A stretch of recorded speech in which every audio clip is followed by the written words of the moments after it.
My dear child, have you ever smiled just to hide the pain? You walk into rooms, you laugh, you talk, but deep down, you're tired. Not just physically, but tired in your soul. Like you're carrying a weight no one else can see. People say, you're strong. They say, you'll be okay, but they don't see the silent tears. They don't hear the battles in your mind at 2 a.m. You've been hurt, you've been lied to, you've failed, you've fallen. And maybe you've wondered, does anyone really care? Let me tell you something that could change your life forever. Jesus sees you, and Jesus cares. Not the fake version of you that smiles for the world, the real you, the broken, bruised, confused, anxious you. And he doesn't walk away, he draws closer. Jesus knows pain. He was betrayed by his friend, mocked by the crowd, beaten without reason, nailed to a cross, left to die alone. So when you're hurting, he understands. When you're crying, he's listening. When you feel like giving up, he's still holding on. You might feel invisible to the world, but you're not invisible to God. He saw you when you were crying in your room.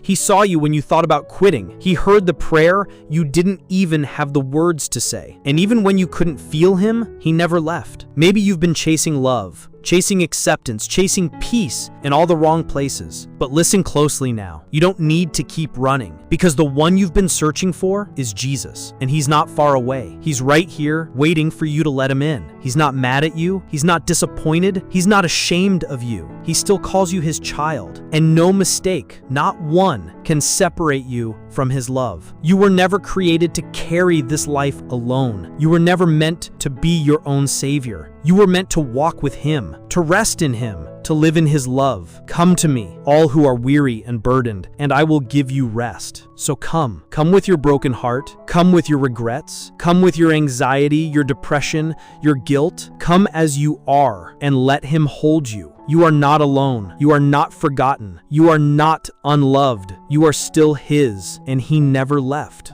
Who is Jesus really? When you hear the name Jesus, what do you feel? Religion? Rules? Fear? Distance? But the truth is, Jesus isn't a religion. Jesus is a relationship. He didn't come to build walls between people and God. He came to tear them down. He didn't wear a crown of gold. He wore a crown of thorns. He didn't sit in a palace. He walked with the poor. He didn't run from the broken. He ran to them. The woman caught in adultery, the leper no one would touch, the blind man on the roadside, the thief on the cross. The world rejected them, but Jesus called them by name. That's who he is. Not a distant God sitting on a cloud, but a savior who walks into your storm. He walks into your mess, into your pain, into your shame. And he says, you're still mine. I'm not leaving. The world may judge you, but Jesus forgives you. The world may label you, but Jesus calls you chosen. He knows every secret and still chooses you. He knows every failure and still fights for you. This isn't a God who demands perfection. This is a Savior who offers grace. He doesn't wait for you to get it all together. He meets you right where you are. Tired? He gives rest. Broken? He gives healing. Lost? He brings you home. So if you're thinking, I'm not good enough to come to God, let me tell you the truth. No one ever was. That's why Jesus came. Jesus didn't come to make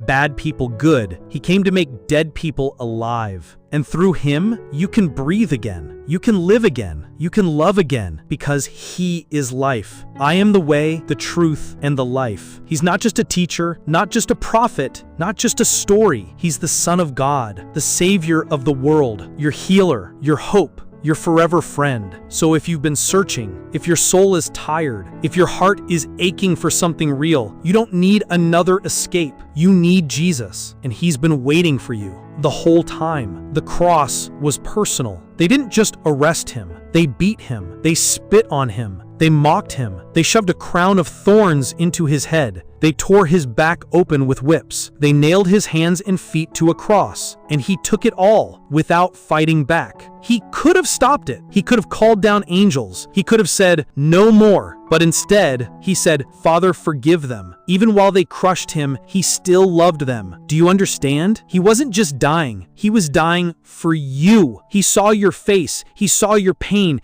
He saw every mistake you'd ever make, and still, he chose the nails. This wasn't just a moment in history. This was the most personal act of love the world has ever known. He died for individuals. He died for you. But God demonstrates his love for us in this: while we were still sinners, Christ died for us. Every drop of blood was love. Every wound was grace. Every breath was for you. He didn't just give his life, he gave you a way back home. And now, there's nothing separating you from God. Not your guilt, not your past, not your shame, because Jesus already paid it all. The world may define you by your past, but Jesus defines you by his sacrifice. You are not what you've done. You are who he died for. And that cross? It wasn't the end. It was just the beginning. Because 3 days later, the stone was rolled away, the tomb was empty, and death was defeated. Jesus is alive. He walked out of the grave, not just to prove who he was, but to prove what's possible. Because if he rose, you can rise too. If he conquered death, then your past